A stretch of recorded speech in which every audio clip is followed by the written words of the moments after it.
मेरा नाम है मोहित और आपका स्वागत है हमारे यूट्यूब चैनल हिस्ट्री चैंपियन में। तो जैसा कि आप जानते हो, आपका बीए सेकेंड सेमेस्टर का जो पेपर होने वाला है ह्यूमन ज्योग्राफी का, कौन सा पेपर होने वाला है, मानव भूगोल का आपके सामने जो पेपर होने वाला है उससे संबंधित जितने महत्वपूर्ण प्रश्न होने वाले हैं उसकी ये मास्टर क्लास नंबर 2 होने वाली है। आपको पता टॉप 3 क्वेश्चन कराता हूँ, वैसे लगभग प्रश्न देखने को मिलते हैं। मास्टर क्लास 2 होने वाली है। सारा का सारा वीडियो इंपॉर्टेंट है, पूरा का पूरा जोर से देख लेना, चैनल को जोर से सब्सक्राइब कर देना भाई।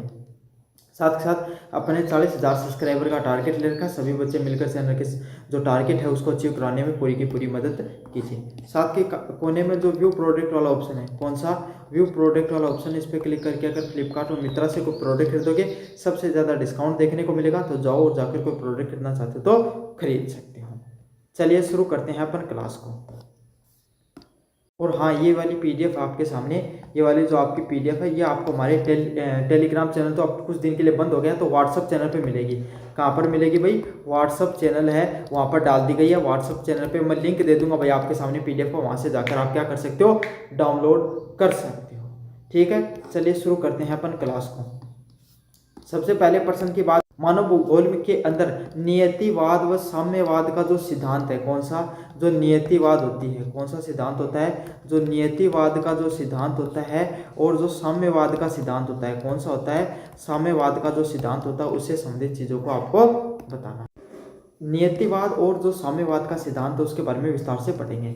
मानव भूगोल के विकास में मानव और पर्यावरण के संबंध को समझना अत्यंत महत्वपूर्ण है। क्या है? अगर अपन मानव भूगोल के विकास को समझना चाहते हैं, किसके, मानव भूगोल का अगर विकास समझना चाहते हैं तो इसके अंदर मानव का पर्यावरण के साथ क्या संबंध है, किसका, जो मनुष्य है, क्या है, जो मानव है उसका पर्यावरण के साथ, किसके साथ, पर्यावरण के साथ आपके सामने क्या संबंध है उसके बारे में समझना जरूरी है कि मनुष्य कौन कौन से वो काम करता है जिसके वजह से जो पर्यावरण है उसके ऊपर जो प्रभाव है वो पड़ता है। इस संदर्भ के दो प्रमुख सिद्धांत सामने आए हैं, एक है वातावरण नियतिवाद, एनवायरमेंटल डिटर्मिनिज्म। क्या सामने आता है आपके सामने? इन्वायरमेंटल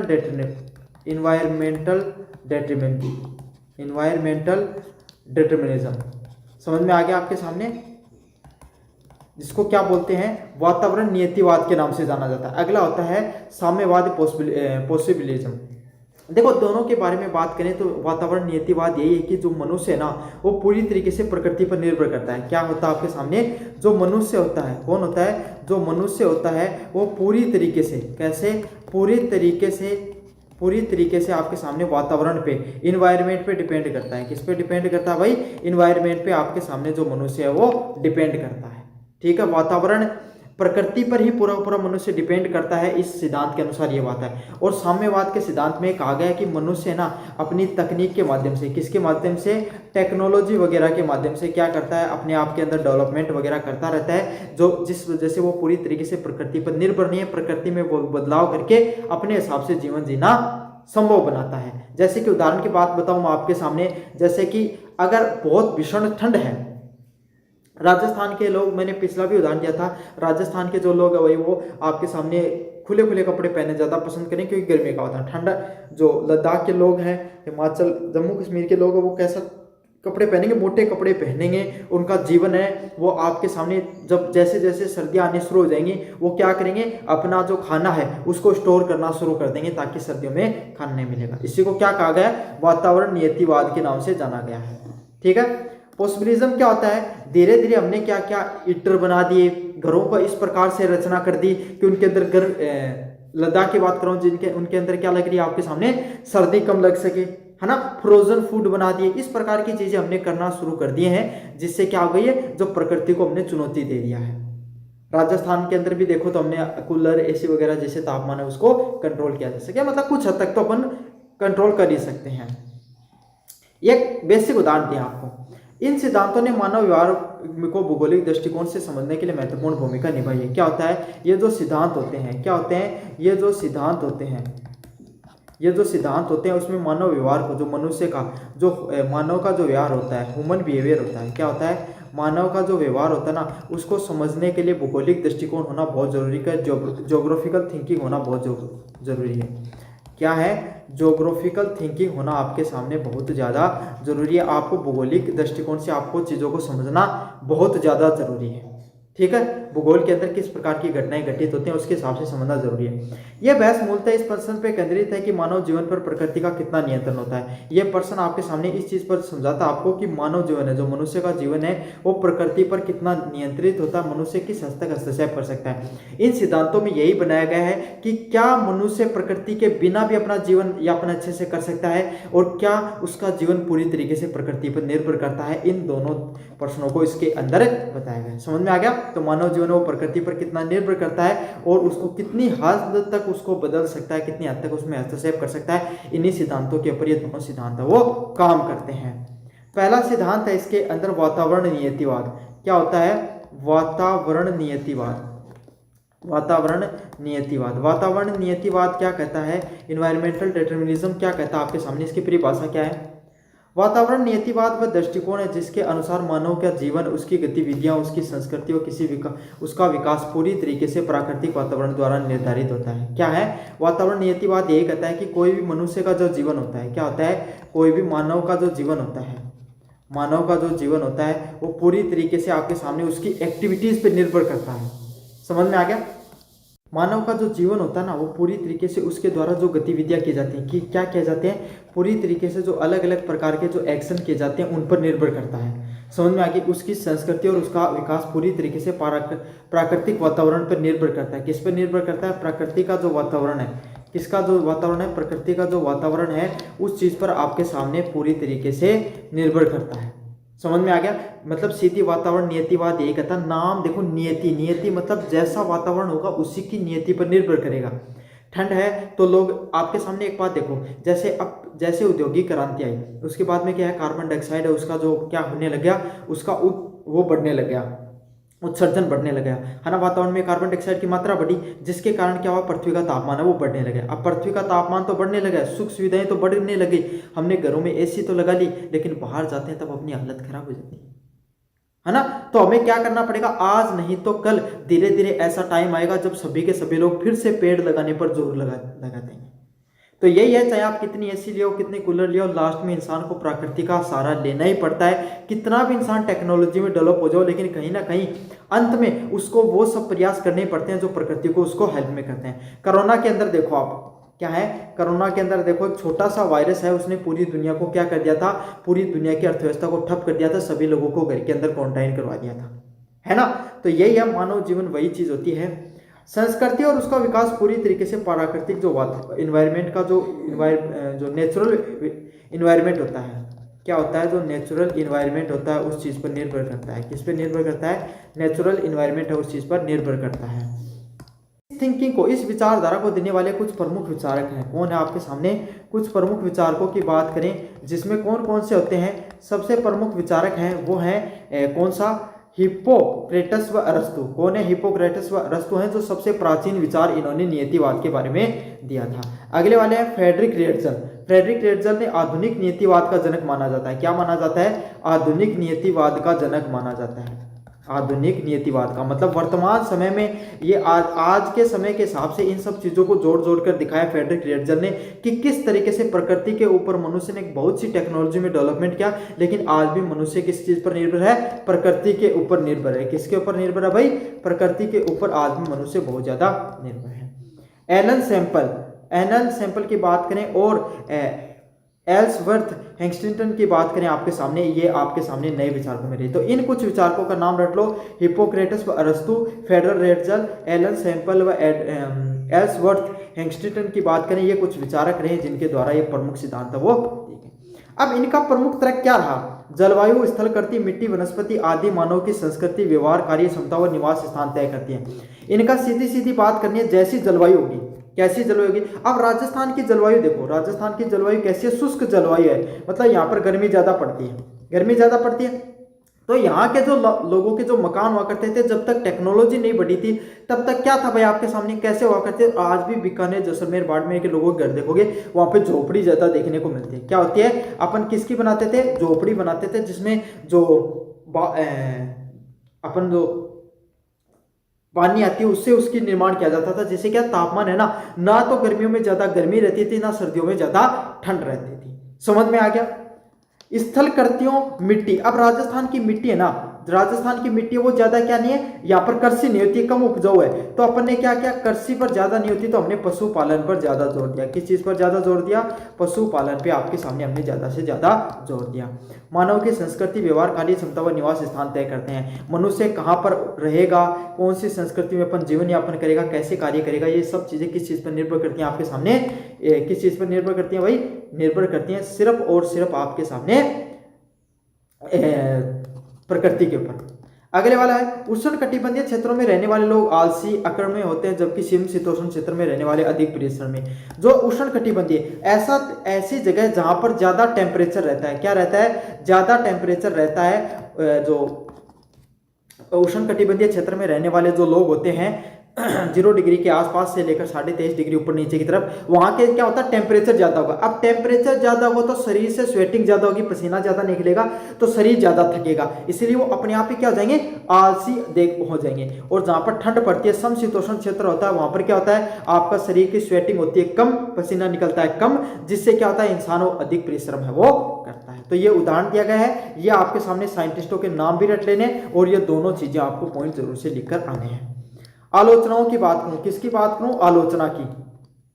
अगर इन सिद्धांतों की आलोचना की बात की जाए, यह दृष्टिकोण एक पक्षीय है। क्या है, यह दृष्टिकोण एक पक्षीय दिखाई देता है, मानव की रचनात्मकता, बुद्धि व सामाजिक विकास को नकारता है। क्या करता है, सिर्फ एक पक्ष को ही दिखाता है। क्या दिखाता है, एक पक्ष के ही विचार को दिखाने का काम करता है। मानव की जो रचनात्मकता, क्रिएटिविटी होती है, क्या होती है, जो क्रिएटिविटी होती है, उसको आपके सामने रोकता है, बुद्धि और सामाजिक विकास को रोकता है। ये सीधी सीधी ये बात कहता है कि मनुष्य ना खुद से कुछ क्रिएटिव नहीं कर सकता है सिद्धांत को, वो तो नियति पर ही निर्भर हो जाएगा, प्रकृति पर निर्भर हो जाएगा। और मनुष्य अगर सिर्फ प्रकृति पर निर्भर रहता तो मनुष्य कभी भी जंगलों से बाहर निकलकर आज एआई जैसी टेक्नोलॉजी तक नहीं बढ़ पाता।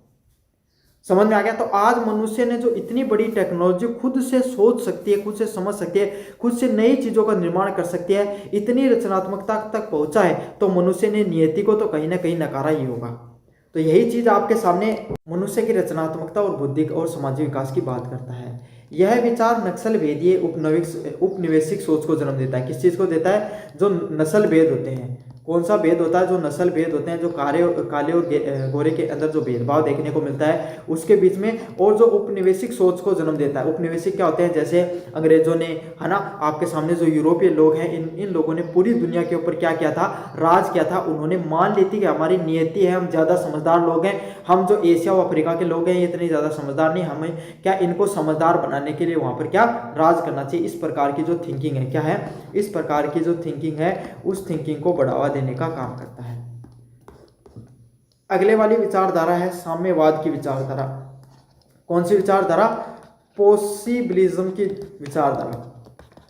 साम्यवाद वो दृष्टिकोण है, क्या है, साम्यवाद वो दृष्टिकोण है जिसके अनुसार मानव पर्यावरण के द्वारा सीमित आवश्यक होता है। क्या होता है, ये साम्यवाद की विचारधारा, पॉसिबिलिज्म की विचारधारा सीधी सीधी कहती है कि जो इन्वायरमेंट है, क्या है, इन्वायरमेंट है, किसका रोल, इन्वायरमेंट का जो रोल है ना वो बहुत ही ज्यादा लिमिटेड है, उसका कोई ज्यादा रोल होता नहीं है। मनुष्य अपनी बुद्धि, जिसमें बुद्धि, तकनीक और प्रयासों से उन सभी चीजों को पार किया जा सकता है। क्या होता है, इंसान है ना अपनी जो इंटेलिजेंस है, क्या है, इंसान जो अपनी बुद्धि का प्रयोग करके, इंटेलिजेंस का प्रयोग करके अपनी जो नई नई जो टेक्नोलॉजी आ रही है, क्या आ रही है, जो नई नई टेक्नोलॉजी आ रही है, इनका प्रयास करके और एफर्ट्स के माध्यम से क्या कर सकता है, नई नई चीजें हैं उनको प्राप्त करता है, विकास के नए रास्ते बना सकता है। अब मनुष्य देखो, आपके सामने मनुष्य ने पहले जंगलों में रहने वाले मनुष्य ने अपनी विचारधारा को बदला, घरों का निर्माण किया, कृषि पर निर्भरता बढ़ाई, है ना, आपके सामने नई नई तकनीकें बनाई, चांद तक पहुंच गया मनुष्य, पृथ्वी से उठकर चांद पर रहने का प्रयास कर रहा है। तो समझो कि मनुष्य ने कितना प्रयास है वो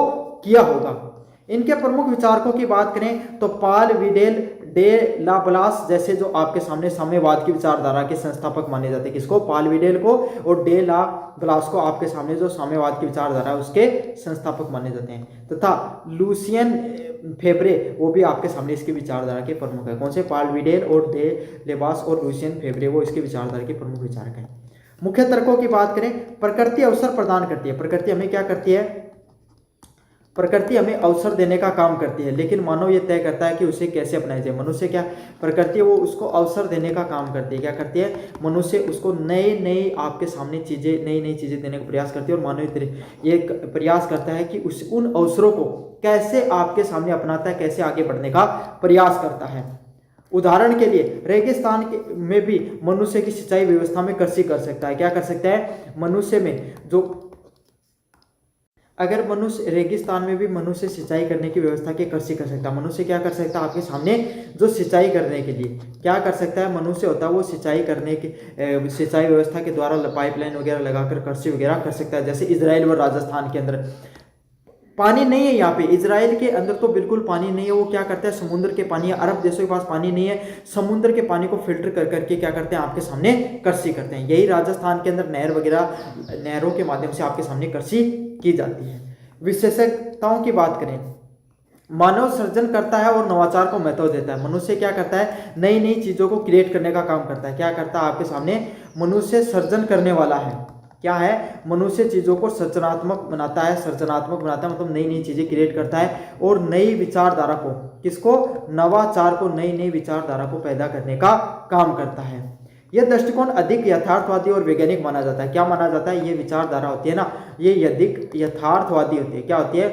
यथार्थवादी होती है। तो नई प्रैक्टिकल और जो साइंटिफिक थिंकिंग है वो इसके अंदर मानी जाती है, क्योंकि मनुष्य की जो क्रिएटिव थिंकिंग है वो इसी विचारधारा में, अगर इंसान नियति के ऊपर निर्भर रह गया ना तो वो कुछ नया कर ही नहीं पाएगा। इसी के लिए ये सोच है वो ज़्यादा महत्वपूर्ण है कि इंसान है प्रैक्टिकली चीज़ों को सोचे और नई की नई चीज़ें बना सके, क्योंकि प्रकृति का ही नियम है बदलाव का। तो दृष्टिकोण की बात करें, वातावरण नियतिवाद कहती है प्रकृति ही नियति है। क्या मानती है? जो प्रकृति होती है, जो नेचर होता है, प्रकृति ही जो नियति है, इस प्रकार की मानती है कि आखिरी जो चीज है क्या है? आखिरी विचारधारा है इस सृष्टि में। अगर कुछ है तो वो क्या है? प्रकृति है, नेचर है। नेचर है तो सब कुछ है, अगर नेचर नहीं है तो कुछ नहीं है। कौन मानता है? वातावरण नियतिवाद मानता है। साम्यवाद क्या कहता है? मानव सक्रिय भागीदार है। वो नियति को मानता है कि भाई नियति का, प्रकृति का भी बहुत बड़ा महत्वपूर्ण है, लेकिन मनुष्य भी क्या करता है? समय के साथ चीजों में बदलाव करता रहता है, क्रिएटिव बनाता रहता है। मनुष्य की भूमिका, निष्क्रिय प्रतिक्रिया देने वाला। वातावरण नियतिवाद क्या होता है? लगातार आपके सामने रिएक्शन देने वाला। क्या होता है? मनुष्य को रेगुलर जो एक्शन वगैरह, एक्शन और रिएक्शन वगैरह करते रहने पड़ते हैं। साम्यवाद के अंदर वो चीजों को एक्टिवली करता रहता है। यहाँ पर मनुष्य का कोई लेना देना नहीं है। मतलब वातावरण नियतिवाद में मनुष्य कुछ नहीं करना, बस प्रकृति जो करेगी उसी हिसाब से उसको एक्सेप्ट कर लो। जैसे कि आप खेती कर रहे हो, आपके सामने बहुत ज्यादा बारिश हो गई है ना, तो बस आप सोचो भाई मेरे खेत में तो कुछ नहीं हो सकता। लेकिन साम्यवाद की विचारधारा क्या कहती है? भाई अगर आपके बहुत ज्यादा बरसात हो गई तो आप जो पारंपरिक फसलों को उगाकर दूसरी फसलें उगाओ, है ना, नई सोच लेकर आओ। पहले क्या हुआ करता था? आपके सामने देखिए, एक बहुत छोटा उदाहरण दूं, नदियां होती थी ना, उसके किनारे बहुत ज्यादा बाढ़ आया करती थी, तो मनुष्य ने क्या कर दिया? बांधों का निर्माण कर दिया। अगर मनुष्य यही सोच लेता कि जो प्रकृति कर रही है तो प्रकृति की देन है, मैं तो कुछ नहीं करूंगा, तो कुछ कर पाता? क्या नहीं कर पाता। तो एक एक्टिव क्रिएटर के रूप में काम करता है किसमें? साम्यवाद में, जैसे नदियों पर बांध बनाना। पर्यावरण की भूमिका, पूर्ण नियंत्रण। क्या होता है? Pure control. क्या होता है? प्योर कंट्रोल देखने को मिलता है। यहाँ पर सीमित प्रभाव, यहाँ पर कोई इतना ज्यादा नहीं प्रभाव देखने को मिलता है। ये एक पक्षी और रूढ़िवादी पुरानी विचारधारा है, ये प्रैक्टिकल थिंकिंग के रूप में मान सकते हैं इस थिंकिंग को। वातावरण नियतिवाद, साम्यवाद मानव भूगोल के दो परस्पर विरोधी सिद्धांत है। कौन से वाले? जो नियतिवाद का सिद्धांत है, जो नियतिवाद का सिद्धांत है, और जो साम्यवाद का सिद्धांत है। कौन सा? साम्यवाद का जो सिद्धांत है, ये दो आपके सामने एकदम अपोजिट है। क्या है? एकदम आपके सामने अपोजिट थिंकिंग है। कैसे थिंकिंग है? एकदम अपोजिट थिंकिंग है, वो देखने को मिलती है। जहां नियतिवाद प्रकृति को सर्वशक्तिमान मानता है, जहां क्या करता है? जो नियतिवाद की विचारधारा होती है, कौन सी होती है? जो नियतिवाद जो प्रकृति पर निर्भर, वो सबसे ज्यादा उसको महत्वपूर्ण मानती है।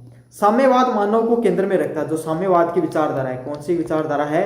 जो साम्यवाद की विचारधारा है वो क्या करती है? जो मनुष्य होता है, कौन होता है? जो मनुष्य होता है ना, उसको केंद्र में रखने का काम करता है। आधुनिक युग में नव साम्यवाद, न्यू पॉसिबिलिज्म की धारणा उभरी। ये मानती है न तो मनुष्य पूर्ण रूप से स्वतंत्र है, न ही पर्यावरण सर्वशक्तिशाली है। क्या माना जाता है? आधुनिक युग में जो नव साम्यवाद है वो यही चीज मानती है, एक नई थिंकिंग निकल कर आई है, न्यू पॉसिबिलिज्म। ये कहती है ना तो मनुष्य प्रकृति के बिना रह सकता है, और ना प्रकृति मनुष्य के बिना मतलब अपना जो अस्तित्व है वो बनाए रख सकती है। तो दोनों के बीच में संतुलन बनाए रखना ज्यादा जरूरी है।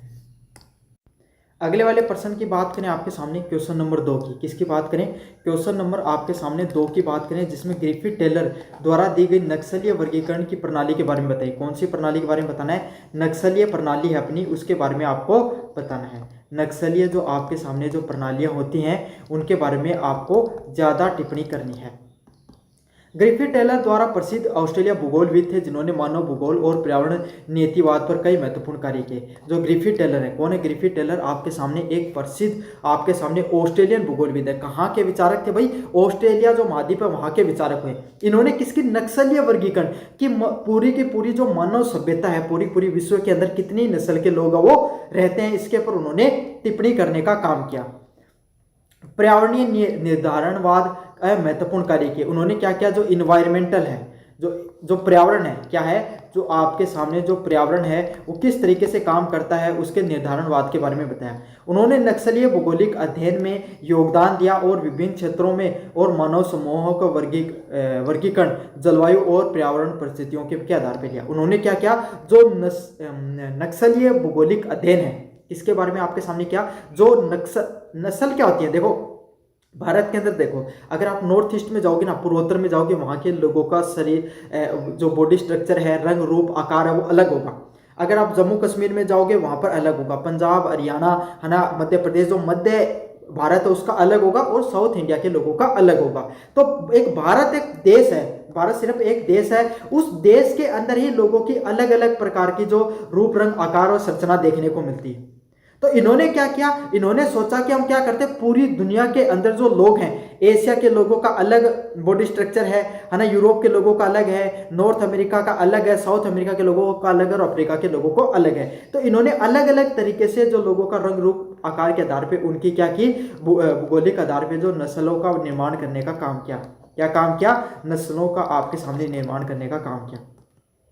उन्होंने विभिन्न क्षेत्रों के मानव समूह का वर्गीकरण जलवायु और पर्यावरण परिस्थितियों के आधार पर किया। उन्होंने क्या किया, जो अलग अलग प्रकार के जो मानव समूह पाए जाते हैं, क्या पाए जाते हैं, अलग अलग प्रकार के जो मनुष्य का जो आपके सामने ग्रुप होता है उनका वर्गीकरण किसके हिसाब से किया, उनका वर्गीकरण उन्होंने किसके हिसाब से किया, जलवायु के आधार पर करने का काम किया। किसके आधार पर करने का काम किया, जलवायु जो एनवायरमेंट होता ना उसके हिसाब से इन्होंने वर्गीकरण करने का आधार किया, के आधार पर किया तथा पर्यावरणीय परिस्थितियों के आधार पर किया। समझा कि जैसे इन्वायरमेंट पे आपके सामने सिचुएशन होती है उसी के हिसाब से मनुष्य का रंग रूप है वो आकार देखने को मिलता है। ठीक है, तो कैसे कैसे मिलते हैं, ग्रिफिथ टेलर द्वारा नक्सलीय वर्गीकरण की कौन कौन सी प्रणालियां देखने को मिलती हैं। ग्रिफिथ टेलर ने मानव नस्लों का वर्गीकरण करते हुए उन्हें मुख्यतः भौगोलिक, जलवायु और पर्यावरणीय परिस्थितियों के आधार पर विभाजित किया। मनुष्य ने क्या किया, जो मनुष्य की जो नस्लें होती है ना उनको भौगोलिक आधार पे, किसके आधार पे, ज्योग्राफिकल, कैसे क्या, ज्योग्राफी के आधार पे कि जिन भौगोलिक जगह पर मनुष्य रहते हैं उन्हीं के हिसाब से उनको क्या किया, उनका आपके सामने वर्गीकरण किया। फिर जैसी जलवायु में रहते हैं उसके हिसाब से उनका वर्गीकरण किया और पर्यावरणीय परिस्थितियों के हिसाब से उनको आधार पर विभाजित करने का काम किया। इन्वायरमेंटल सिचुएशन के हिसाब से, क्योंकि जैसा वातावरण होता है वैसे मनुष्य की स्किन का कलर हो जाता है, वैसे उसका शरीर का आकार हो जाता है, उसी हिसाब से देखने को मिलता है। पहाड़ी लोगों की आपके सामने हाइट कंपैरेटिवली छोटी देखने को मिलती है, नॉर्थ ईस्ट वगैरह के, हिमाचल वगैरह। क्यों, क्योंकि पहाड़ी क्षेत्र के लोग होते हैं, ज़्यादा बड़ा शरीर होगा, पहाड़ों वगैरह पे चढ़ने पे आपके सामने बहुत ज़्यादा मेहनत करनी पड़ती है, तो ज़्यादा शरीर में ज़्यादा बड़ा शरीर ज़्यादा ऊर्जा लगेगी, इसलिए उनकी कंपेरेटिवली हाइट कम होती है आपके सामने, है ना। गठीला शरीर होता है जिससे क्या है, शरीर में कम ऊर्जा लगती है और ज़्यादा मेहनती होते हैं वो लोग। तो जैसी इंसान की भौगोलिक परिस्थितियाँ होंगी, जैसा इन्वायरमेंट होगा, उसी के हिसाब से उनको विभाजित किया गया। उनका मानना था किसी क्षेत्र में जलवायु भौगोलिक दशाएं मानव के शरीर, सामाजिकता व सांस्कृतिक गुणों को प्रभावित करते हैं। उनका क्या मानना था, अगर कोई जगह होती है, कोई भी क्षेत्र के हिसाब से, कोई भी क्षेत्र या जलवायु के हिसाब से वहाँ की क्या देखने को मिलती है, वहाँ का मनुष्य होती है उसका शरीर का आकार वैसा देखने को मिलता है, सामाजिक वो काम करेंगे ना वैसे। राजस्थान के लोगों के अंदर हमेशा से क्या रही, जो अपनी मातृभूमि के लिए लड़ाई लड़ने की इनके अंदर क्या रही भाई, भावना रही। क्यों रही भाई, सामाजिकता की भावना ज्यादातर इनके अंदर, क्योंकि ऐसी सामाजिकता की भावना आपके सामने इसीलिए देखने को मिली इनके अंदर, ताकि क्या रहा कि आपके सामने जो एक तो पश्चिमी सीमा पर रहते थे, तो सबसे ज्यादा पश्चिमी सीमा पर भारत पे आक्रमण हुए, आपको भी पता है, एक चीज ये भी रही। दूसरी बात, हमें अपनी जो मिट्टी है उससे प्यार इतना ज्यादा इसीलिए भी था क्योंकि हमें पता था इस मिट्टी से ही आपके सामने जो ये वातावरण ऐसा है राजस्थान का, इतना जो मुश्किल परिस्थितियां हैं, इसीलिए हमें अपनी मातृभूमि की जो वैल्यू है, वो महत्व है, वो पता था। और यहाँ के लोगों की जो थिंकिंग वो इतनी टफ थी इस वातावरण की वजह से, इसीलिए इन्होंने सबसे ज़्यादा युद्ध भी लड़े। यही सांस्कृतिक गुण भी देखने को मिलते हैं। तो ग्रिफिथ टेलर ने क्या किया, पूरी दुनिया में अलग अलग जो लोगों का जो उसमें बांटने का काम किया। उन्होंने दुनिया की मानव जातियों को अलग अलग वर्गीकरणों में बांटने का काम किया। सबसे पहले कौन से लोगों को बांटा, मध्य अक्षांश में रहने वाले लोग। कहाँ पर रहने वाले, जो अक्षांश होते हैं, क्या होते हैं, जो अक्षांशीय लोग होते हैं, उनके लिए। मध्य अक्षांश में रहने वाले लोग यूरोप, उत्तरी अमेरिका में रहते हैं। कौन सा क्षेत्र होता है उनका, यूरोप में रहते हैं और उत्तरी अमेरिका में रहते हैं। ठीक है, यह नक्सल विकसित शिक्षित तकनीकी रूप से मानी जाती है। देखो सबसे पहले जो आपके मध्याकांक्षीय लोग हैं ना, यूरोप और उत्तरी अमेरिका के, तो सबसे पता आपको इंडस्ट्रियल रिवॉल्यूशन यहाँ पर आई। साइंस एंड टेक्नोलॉजी में इन लोगों ने सबसे पहले जो मॉडर्न टेक्नोलॉजी है, मॉडर्न साइंस और क्रिएटिव थिंकिंग है, उसमें सबसे पहले कौन लोग आगे बढ़े भाई, यही लोग आगे बढ़ते हैं। कौन, मध्य अक्षांश के लोग। कौन से, मध्य अक्षांश के जो आपके सामने जो लोग होते हैं, वही सबसे पहले डेवलपमेंट करते हैं। कहाँ के, यूरोप और उत्तरी अमेरिका के, और यही टेक्नोलॉजी रूप से सबसे ज़्यादा आगे बढ़ते हैं। ठीक है, उन्नत और जलवायु के अनुकूल मानी जाती। क्यों, इन लोगों ने इतना आपके सामने डेवलपमेंट क्यों किया, क्योंकि इनके डेवलपमेंट करने के पीछे इन्वायरमेंट का भी बहुत बड़ा योगदान था। ज़्यादा गर्म टेम्परेचर रहता नहीं था, एकदम ठंडी और जो अनुकूल जलवायु है, इसके वजह से यहाँ पे रहन सहन भी सही है, आसानी से रह सकता है, और मनुष्य अपना दिमाग क्रिएटिव थिंकिंग के अंदर लगा सकता है। अगला है उष्ण कटिबंधीय जो ट्रॉपिकल रेस, अफ्रीका, दक्षिण एशिया व दक्षिण अमेरिका के लोग। जैसे प्रमुख, अफ्रीका का तो पूरा महाद्वीप आ गया, साउथ अमेरिका हो गया, तंजानिया हो गया, है ना, कोंगो हो गया, जितने भी देश होते हैं सब। मध्य दक्षिण एशिया की बात करें तो इसमें भारत, बांग्लादेश, पाकिस्तान, है ना, श्रीलंका, ये जो निचले जो महाद्वीप, इंडोनेशिया वगैरह, है ना, म्यांमार वगैरह, ये सब दक्षिण एशिया के देश होते हैं। और दक्षिण अमेरिका में ब्राजील, अर्जेंटीना, उरुग्वे जैसे देश हैं वो देखने को मिलते हैं, है ना। तो यही होता है जो अफ्रीका के देश, दक्षिण एशिया और दक्षिण अमेरिका के जो देश होते हैं, वो किस में आते हैं, उष्ण कटिबंधीय थिंकिंग में आते हैं। गर्म जलवायु में रहने वाले लोग सरल जीवन और प्राकृतिक संसाधनों पर ज्यादा निर्भरता। क्यों है इन लोगों की प्राकृतिक संसाधनों पर ज्यादा निर्भरता, क्योंकि आपके सामने इन देशों में प्राकृतिक संपदा मिलती भी सबसे ज्यादा है। अफ्रीका है, सबसे ज्यादा प्राकृतिक चीजें मिलेंगी। दक्षिण एशिया, भारत, बांग्लादेश, पाकिस्तान में मिलती है। और दक्षिण अमेरिका आप देखो, ब्राजील से क्या होके जाती है, आपके सामने अमेजोन नदी मिलती है। तो प्राकृतिक चीजें यहाँ पर ज्यादा मिलती हैं, इसीलिए प्रकृति पर ये लोग ज्यादा निर्भर रहे। गर्म जलवायु थी, इनको ज्यादा क्रिएटिव थिंकिंग लगाने की जरूरत ही नहीं पड़ी। क्यों, क्योंकि प्रकृति ने इनको पहले से सब कुछ दे रखा था। यहाँ पर जो यूरोप और अमेरिका के लोग हैं, इन्होंने ज्यादा प्रगति इसीलिए भी की क्योंकि इनके पास प्राकृतिक रूप से जो संपदा थी ना, वो कम थी। यूरोप के पास प्राकृतिक रूप से जो कच्चा माल कम देखने को मिलता था, इसीलिए तो वो भारत, है ना, अफ्रीका जैसे देशों में उपनिवेशवाद की विचारधारा पनपी। क्योंकि अगर उनके पास भी कच्चा माल होता तो औद्योगिक क्रांति से वहीं पर अपना सामान बना लेते, वहीं पर बेच देते। कच्चा माल उनके पास था नहीं, तो उसकी खोज में ये अलग अलग देशों में गए और वहां पर राज किया अपने आप, और वहां से पैसा कमाया। उसी पैसे को साइंस व टेक्नोलॉजी को बढ़ाने में आगे बढ़ाया। समझ में आ गया। तो यही कहते हैं ना, मजबूरी जो आविष्कार की जननी होती है, वो चीज देखने को मिलती है। शीत कटिबंध, कोल्ड एंड पोलर रेस, जो अंटार्कटिका क्षेत्र होता है, इनपुट लैब्स के अंदर कठोर जलवायु में रहने वाले लोग सीमित संसाधनों में जीवन जीते हैं और सरल तकनीक के साथ जीवन जीते हैं। कैसे, हार्ड इन्वायरमेंट होता है। कैसा इन्वायरमेंट होता है, हार्ड इन्वायरमेंट देखने को मिलता है। कैसा देखने को मिलता है, हार्ड इन्वायरमेंट वो देखने को मिलता है। सीमित संसाधन है, क्या है, लिमिटेड रिसोर्सेज होते हैं। कैसे रिसोर्सेज होते हैं,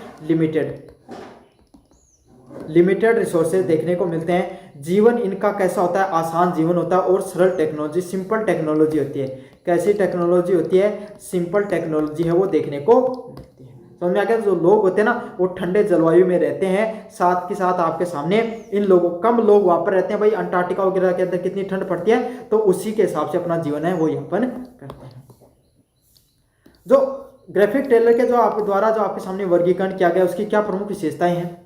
यह वर्गीकरण जलवायु, पर्यावरण को मानव नस्लों के विकास के प्रमुख कारण को मानती है। क्या करती है, ये जो थिंकिंग है ना, एक यही बताती है कि मनुष्य का जलवायु के हिसाब से किसके हिसाब से? मनुष्य है उसका जो आपके सामने जलवायु और पर्यावरण के हिसाब से, जलवायु व पर्यावरण के हिसाब से क्या देखने को मिलता है? जो आपके सामने विकास देखने को मिलता है। जो मनुष्य का जो डेवलपमेंट होता है ना, मनुष्य का जो डेवलपमेंट होता है वो कैसे होता है? किसके हिसाब से होता है? जलवायु और आपके सामने पर्यावरण के हिसाब से होता है। किसके हिसाब से होता है? जलवायु और पर्यावरण के हिसाब से आपके सामने डेवलपमेंट देखने को मिलता है।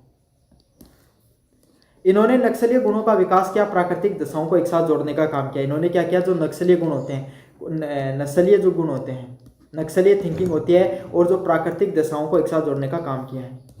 यह वर्गीकरण वैज्ञानिक दृष्टिकोण को बढ़ता हुआ कदम था, लेकिन आज के मापदंडों इन्हें आंशिक रूप से वैज्ञानिक व आंशिक रूप से विवादास्पद भी बताते हैं। क्या कहते हैं? ये वैज्ञानिक दृष्टिकोण से, ये पहले के समय आपके सामने ये जो थिंकिंग थी वो बहुत सही थी, लेकिन आज के रूप में अगर आज के समय देखें तो चाहे एशिया के लोग हों, एशिया में भी चाइना आज सबसे ज़्यादा यूरोपीय देशों और अमेरिकन देशों को आपके सामने टक्कर देने का काम कर रहे हैं। आज भारत जैसे देश और जो दक्षिणी अमेरिका के देश हैं उन देशों में भी काफ़ी प्रगति की है और धीरे धीरे अफ्रीकन देश है वो भी टक्कर में आ रहे हैं, विकासशील देशों की श्रेणी में आ रहे हैं। तो पहले जब प्रकृति के ऊपर ज़्यादा निर्भरता थी तब ये सिद्धांत ज़्यादा सही लगते थे। क्या थे?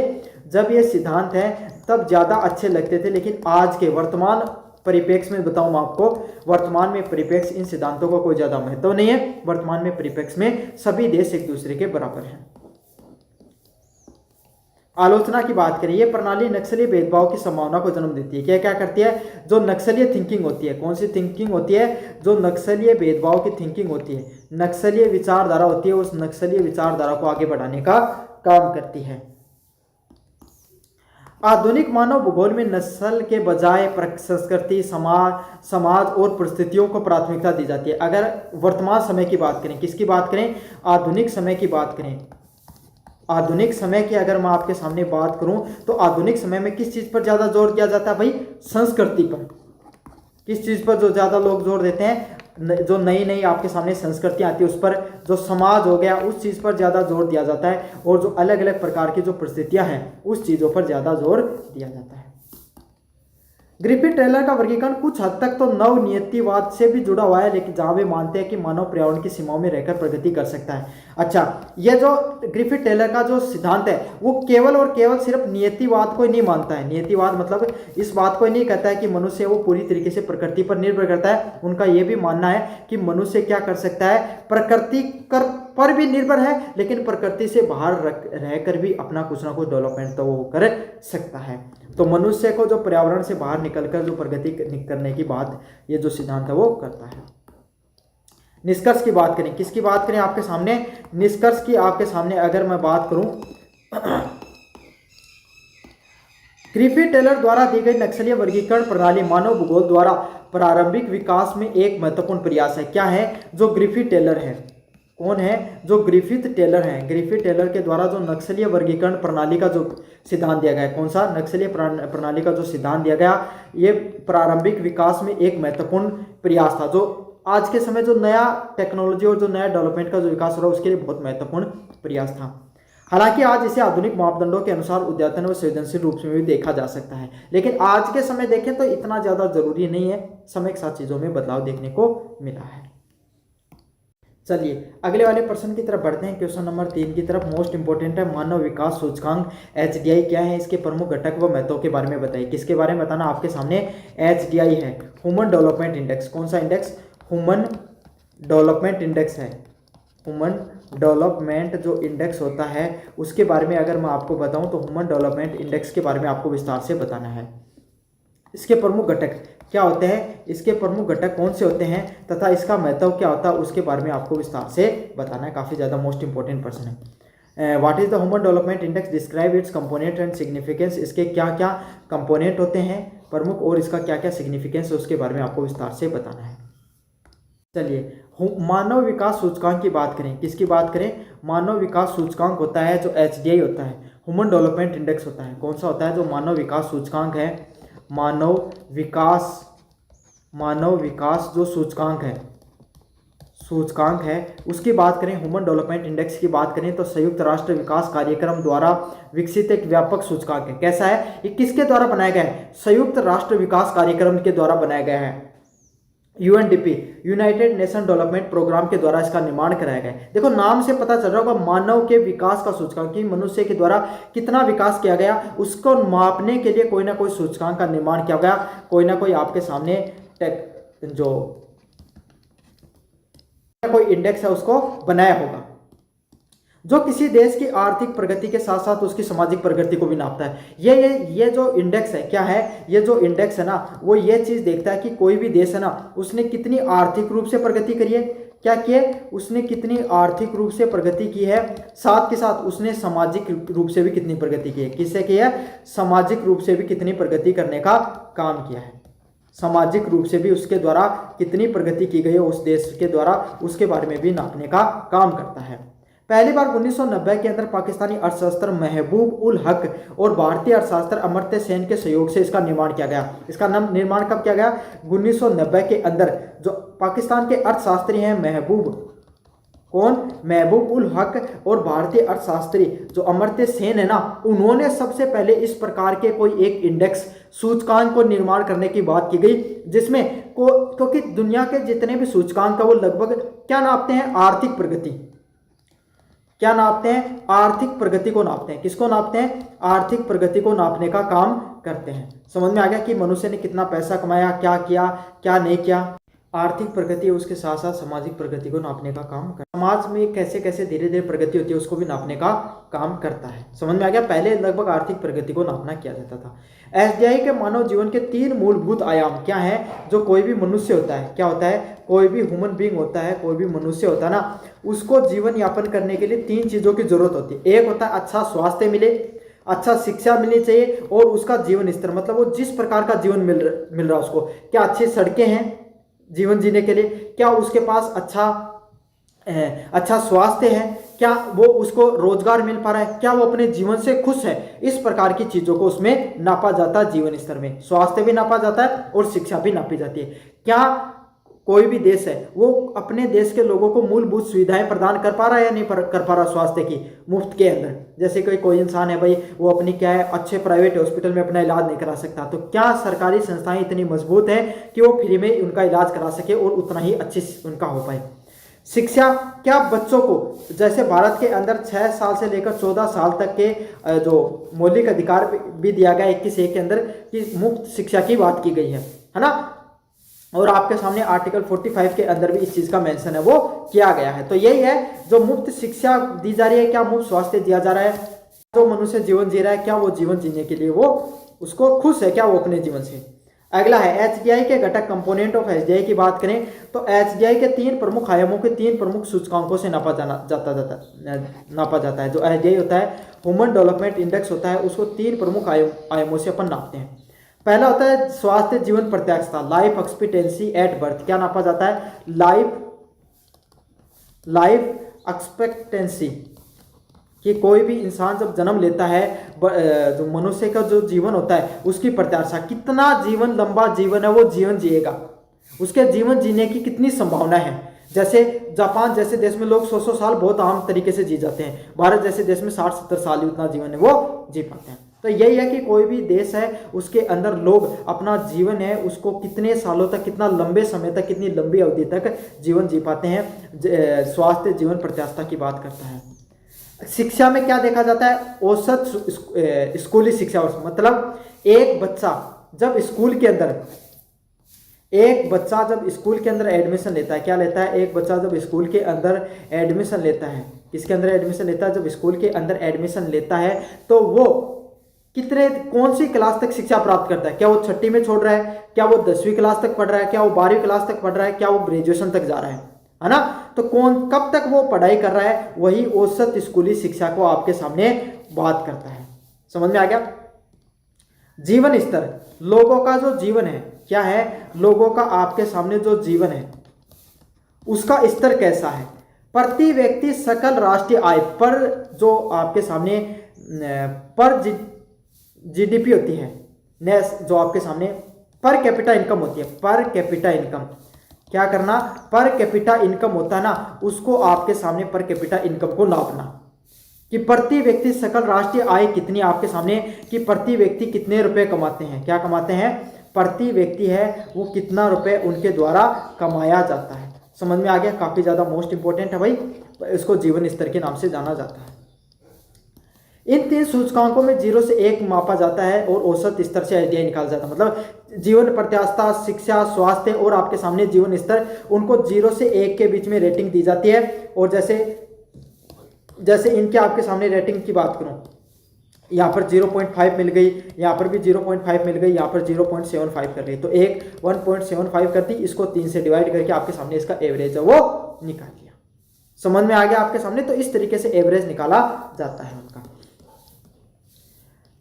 एसडीआई इंडेक्स की बात करें, एसडीआई का वर्गीकरण जो ह्यूमन डेवलपमेंट इंडेक्स होता है, इसके वर्गीकरण की बात करें 2024 के हिसाब से 0.88 से अधिक बहुत उच्च मानव विकास, मतलब ऐसे देश जिनके एचडीआई इंडेक्स के अंदर जो रैंकिंग है वो एवरेज स्कोर है 0.8 से ऊपर मिलता है, वो देश क्या है, बहुत ज़्यादा विकसित है, या बहुत वहाँ पर मानव विकास ह्यूमन डेवलपमेंट है वो बहुत तेजी से हो रहा है, वहाँ पर रहने वाले लोग अपने जनजीवन से बहुत ज़्यादा खुश हैं। अगले वाले देश है जिनका आपके सामने स्कोर है वो 0.7 से लेकर 0.1 के बीच में देखने को मिलता है। यहाँ पर क्या होता है, उच्च मानव विकास, हाई ह्यूमन डेवलपमेंट, क्या होता है, हाई ह्यूमन डेवलपमेंट देखने को मिलता है। क्या देखने को मिलता है, हाई ह्यूमन डेवलपमेंट है वो देखने को मिलता है कि मनुष्य है ना, उनका जीवन अच्छा तो है लेकिन उन देशों जितना अच्छा नहीं है। या इस रैंकिंग में लगभग आपके सामने स्विट्जरलैंड, नॉर्वे जैसे देश आपके सामने, न्यूजीलैंड, स्विट्जरलैंड, नॉर्वे जैसे देश अक्सर देखने को मिलते हैं। या उच्च मानवता वाले देश में अमेरिका जैसे देश, यूरोप के देश देखने को मिलते हैं। अगले वाले देश होते हैं मध्यम मानव विकास, मीडियम, 0.55 से लेकर 0.7 तक लगभग आपके सामने कौन से हैं, जिन देशों के अंदर आप रहोगे तो आपका जीवन ठीक ठाक रहेगा। समझ में आ गया। और 0.5 से संबंधित जो निम्न विकास वाले देश देखने को मिलते हैं। अगर भारत की बात करें 2023 के अंदर जो रिपोर्ट आई थी, इसमें जो नई वाली रिपोर्ट को अपडेट नहीं किया भाई, आप एक बार देख लेना। तो भारत का जो एचडीआई का स्कोर था, क्या था, ह्यूमन डेवलपमेंट इंडेक्स में जो एचडीआई का स्कोर था वो कितना था, लगभग आपके सामने 134वां स्थान था 193 देशों में। अपना स्कोर कैसे था, मध्यम मानव विकास वाले देशों में। हम तो मध्यम विकास में ही रह रहे हैं, हम इस विकास से बाहर नहीं आ रहे, मध्यम विकास से। समझ में आ गया, मतलब हमारे देश में रहोगे तो आपको ठीक ठाक जीवन मिल जाएगा। यहाँ चुनौतियां भी है ना, संघर्ष भी है, लेकिन आपका थोड़ा बहुत विकास भी हो जाएगा। ठीक है, मध्यम मानव विकास देखने को मिलता है। एचडीआई का महत्व, सिग्निफिकेंस ऑफ एचडीआई, विकास का व्यापक दृष्टिकोण, केवल आय नहीं बल्कि स्वास्थ्य व शिक्षा को भी विकास का आधार माना गया। क्या माना गया कि केवल आय नहीं मानी गई, सिर्फ पैसे कमाने को आधार नहीं माना गया, इसमें मनुष्य का जीवन कैसा है। पैसा तो कोई भी देश है उसमें जीडीपी से नाप दिया जाता है, लेकिन जीडीपी में सबसे बड़ा योगदान किसका होता है, वो 1-2% जो पूरी जनसंख्या के जो उद्योगपति होते हैं ना, जिनके पास अरबों खरबों की क्या होती है, संपत्ति होती है, उसके वजह से जो जीडीपी है उसकी ग्रोथ तो दिख जाती है, लेकिन जो आम जनता होती है उनके पास इतना पैसा नहीं होता है। इसके नापने के लिए जो स्वास्थ्य और शिक्षा को भी विकास का आधार बनाया गया। क्या बनाया गया, शिक्षा और स्वास्थ्य के को भी आधार बनाया गया, ताकि ये पता चल सके कि पूरा ओवरऑल कितना डेवलपमेंट हो रहा है कोई देश के अंदर। अगले वाला पॉइंट है नीतिगत मार्गदर्शन, सरकारें को यह समझने की सहायता करता है कि किन क्षेत्र, शिक्षा, स्वास्थ्य आदि में सुधार की आवश्यकता होती है। साथ के साथ ये चीज़ें भी बताने में मदद करता है, जो अलग अलग प्रकार की सरकार होती है उनको ये भी समझाने में मदद करता है कि शिक्षा व स्वास्थ्य होता है उनमें और कितना ज़्यादा डेवलपमेंट करने की जरूरत है, क्योंकि बेसिक इंफ्रास्ट्रक्चर होता है कोई भी देश के लिए। जिस देश की शिक्षा बढ़िया होगी, जिस देश का स्वास्थ्य बढ़िया होगा, वही देश आगे क्या करेंगे, डेवलपमेंट करेंगे। क्या करेंगे, वही देश आगे जाकर डेवलपमेंट करने वाले हैं। क्या करने वाले हैं, वही देश आगे जाकर और ज़्यादा डेवलपमेंट है वो करते हैं। अंतर्राष्ट्रीय तुलना, देशों की जो अलग अलग देश होते हैं उनकी सामाजिक व आर्थिक प्रगति की वैश्विक तुलना में मदद करता है। क्या करता है, जो अंतर्राष्ट्रीय रूप से जो पूरी दुनिया के देश हैं, कौन देश कितनी ज़्यादा प्रगति कर रहा है, उन देशों के बारे में हमें पता चलता है इस जो आपके सामने सूचकांक के माध्यम से। समानता व समावेशन पर बल, एचडीआई केवल समृद्धि नहीं बल्कि लोगों के जीवन की गुणवत्ता को प्राथमिकता देता है। जो एचडीआई होता है ना, ह्यूमन डेवलपमेंट इंडेक्स होता है, क्या होता है, एचडीआई होता है जो ह्यूमन डेवलपमेंट इंडेक्स होता है ना, ये लोगों की क्या करता है, समृद्धि नहीं नापता है। क्या नहीं करता है, सिर्फ समृद्धि नहीं नापता है बल्कि लोगों के जीवन की गुणवत्ता के बारे में बताता है कि लोगों का जो जीवन है ना वो कितना सही जीवन है, लोग कितना गुणवत्तापूर्ण जीवन जी रहे हैं, क्या वो अपने जीवन को जीने से खुश है उस देश में, उसके बारे में भी बताता है। एसडीआई में सीधे तौर से सस्टेनेबल डेवलपमेंट गोल 2030 मतलब कोई भी देश सतत विकास से संबंधित कि हम पर्यावरण को भी आगे बढ़ाएंगे, हमारे देश को भी विकसित करेंगे, इस प्रकार के गोल हैं वो भी जुड़े हुए हैं इसके अंदर। सीमाओं की बात करें भाई, कोई भी चीज होती है ना, कोई भी चाहे सूचकांक हो चाहे कोई भी चीज हो, अगर उसकी खूबियां हैं तो उसकी कमियां भी होती हैं, तो कमियों को देखना भी जरूरी होता है। सामाजिक असमानता, लैंगिक भेदभाव और पर्यावरणीय कारकों को पूरी तरीके से शामिल नहीं किया जाता है। कोई भी देश है, हो सकता है वहां पर शिक्षा स्वास्थ्य अच्छा हो, लेकिन वहां पर भेदभाव ज्यादा हो। अगर भेदभाव ज्यादा होगा तो लोग अच्छा जीवन जी पाएंगे क्या, खुश होंगे क्या, नहीं हो पाएंगे। तो यही चीज है आपके सामने, सामाजिक असमानता को भी जोड़ना जरूरी था। किसको, सामाजिक असमानता को भी इसमें जोड़ना जरूरी था, जिसको पूरी तरीके से क्या कर दिया गया है, दरकिनार कर दिया गया है। लैंगिक भेदभाव, जो अलग अलग आपके सामने जो महिला पुरुष के बीच में जो भेदभाव देखने को मिलता है, उसको भी दरकिनार किया गया है। कोई भी देश प्रगति कर रहा है, खूब पैसे कमा रहा है, जीडीपी ग्रोथ कर रहा है और वहां पे मुफ्त शिक्षा व स्वास्थ्य दे रहा है, लोग खुश हैं, लेकिन पर्यावरण को नुकसान पहुंचा रहा है, तो क्या वो विकास है? बिल्कुल नहीं है, वो दीर्घकालीन विकास नहीं है, आगे जाकर उसको नुकसान पहुंचाएगा। तो इस प्रकार के जो ये तीन चीजें, सामाजिक असमानता, लैंगिक भेदभाव, पर्यावरणीय कारक हैं, उनको नहीं जोड़ा गया है, जोड़ने की जरूरत है। केवल औसत मान दिखाता है और केवल आंतरिक असमानताओं को नहीं दिखाता है। क्या दिखाता है? एवरेज मान ही दिखाता है। क्या दिखाता है? एवरेज वैल्यू दिखाता है। समझ में आ गया? तो इससे यह नहीं पता चलता है कि आपके सामने कोई देश हो सकता है कि शिक्षा में पिछड़ा हुआ है लेकिन स्वास्थ्य में बहुत ज्यादा प्रगति कर रहा है ना? तो इस सब प्रकार की चीजों के बारे में नहीं पता चल पाता है।